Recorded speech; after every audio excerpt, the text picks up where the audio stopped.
Good morning students. आज मैं आप लोगों को जो जनरल एंट्री बताऊंगा वो ऐसी जनरल एंट्री है जो कि आपके कैपिटल एक्सपेंडिचर से रिलेटेड है।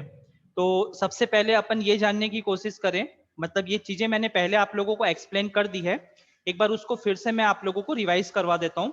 जैसे किसी भी बिजनेस को ऑपरेट करने के लिए एक्सपेंसेस करना बहुत जरूरी है। बिना एक्सपेंसेस के कोई भी बिजनेस प्रॉपर तरीके से ऑपरेट नहीं हो सकता, ठीक है। और हमको ये भी मालूम है कि there are two types of expenses. First one is revenue expenditure and second one is capital expenditure.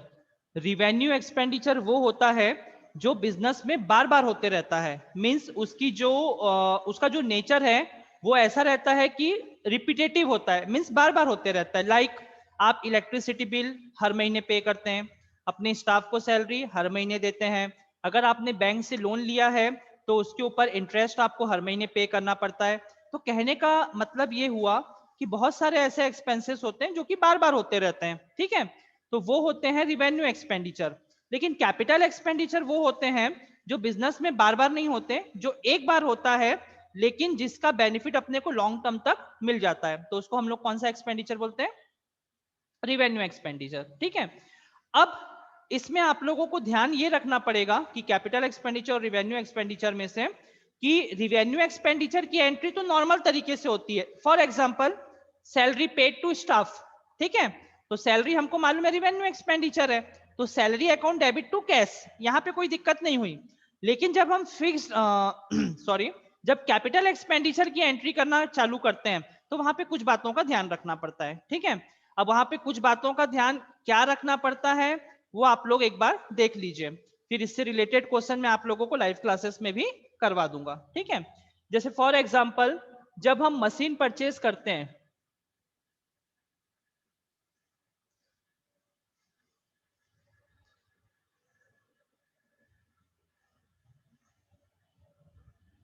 तो हमको मालूम है इसकी एंट्री क्या होती है।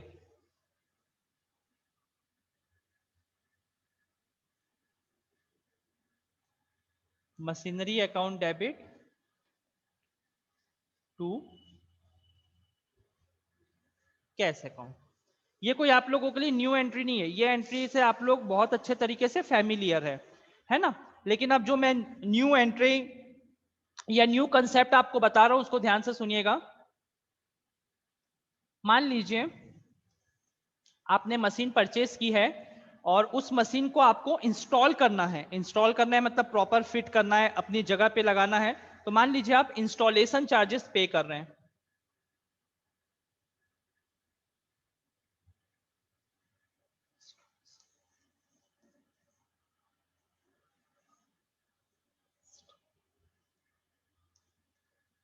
Paid installation charges.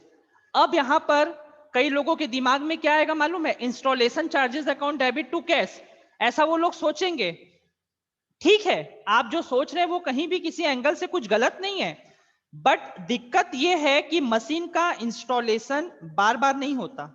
एक बार मशीन लगा दिए, सालों तक वो मशीन वहीं रहेगी और हम उससे काम करते रहेंगे। समझ रहे मेरी बात को? तो वो एक्सपेंडिचर बार बार नहीं होता। तो वहां पर अगर हम एंट्री करेंगे installation charges account debit to cash, आपको भले ऐसा लगता होगा वो सही है, बट वो अकाउंट के हिसाब से गलत है।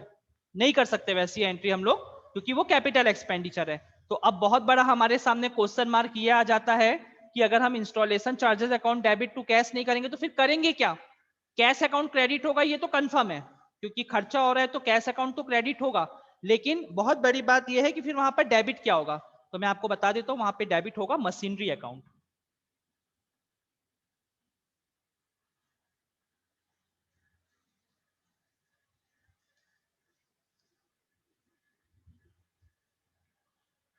मुझे मालूम है ये देखते ही बहुत से स्टूडेंट के दिमाग में ये क्वेश्चन आएगा कि सर क्यों मशीनरी डेबिट, हम मशीन थोड़ी खरीद रहे हैं, या ये एंट्री देख के तो ऐसे ही लग रहा है कि मशीन खरीद रहे हैं, तो वहां पे क्यों मशीन डेबिट हो रही है? उसका मैं आप लोगों को एक बहुत ही सिंपल और रियलिस्टिक, एकदम रियल लाइफ से रिलेटेड मैं आपको एक एग्जांपल देता हूं। होप्स तो आप लोगों को डेफिनेटली समझ में आएगा। मान लीजिए आप अपने घर में एक वॉशिंग मशीन परचेज करते हैं, ठीक है, ध्यान से सुनिएगा मैं क्या बोल रहा हूं। एक वॉशिंग मशीन आप परचेज करते हैं, सपोज आपने उसको परचेज किया 9,000 में, मतलब उसकी पूरी कॉस्ट जो है वो आपको पड़ी 9,000 रुपीज की। अब वॉशिंग मशीन है, उसको आप उठा के या अपनी टू व्हीलर में रख के तो घर ला नहीं सकते, या सिर पे तो उठा नहीं सकते, तो डेफिनेटली उसको आपको क्या करना पड़ेगा, जो भाड़ा होता है, फ्रैट कैरेज जो होता है, उसमें डलवा के फिर अपने घर तक पहुंचाएंगे आप। ठीक, ध्यान दीजिए मैं क्या बोल रहा हूं। तो उसमें अब जो फ्रैट होगा, जो गाड़ी का भाड़ा होगा, वो पे आप ही को करना पड़ेगा। मान लीजिए उसमें 500 रुपए का खर्च आया। ठीक, उसके बाद उसको प्रॉपर जगह पे इंस्टॉल करना, उसकी फिटिंग करना, जो भी रहता है, हो सकता है अगर हमको नहीं मालूम है तो वहां से एक प्रॉपर स्टाफ आएगा, सब चीज करेगा। हो सकता है वो अपना सर्विस चार्ज भी ले ले। ठीक है, जो भी चीजें हैं। तो मान लो उसका आपने 500 रुपए पे किया। ठीक है, 500 रुपए आपने फ्लैट का पे किया, 500 रुपए यहाँ पे सर्विस चार्ज पे किया। अब अगर आपसे कोई पूछे कि बताओ यार आपको मशीन कितने की पड़ी, तो मेरे ख्याल से अगर किसी के अंदर थोड़ा सा भी कॉमन सेंस होगा, भले वो अकाउंट का स्टूडेंट ना भी हो, तो वो 9,000 नहीं बोलेगा, वो 10,000 बोलेगा। क्योंकि 9,000 की तो हमने परचेस की थी, और एक्स्ट्रा 1,000 रुपए हमने और खर्चा किया उस मशीन के ऊपर, तो वो मशीन की कॉस्ट में ऐड हो गई। ठीक बेटा, उसी तरीके से ये इंस्टॉलेशन चार्जेस भी मशीन की कॉस्ट में ऐड हो गया, क्योंकि ये बार बार नहीं होगा, एक ही बार होगा, इसीलिए यहाँ पे मशीनरी अकाउंट डेबिट कर दिए हैं।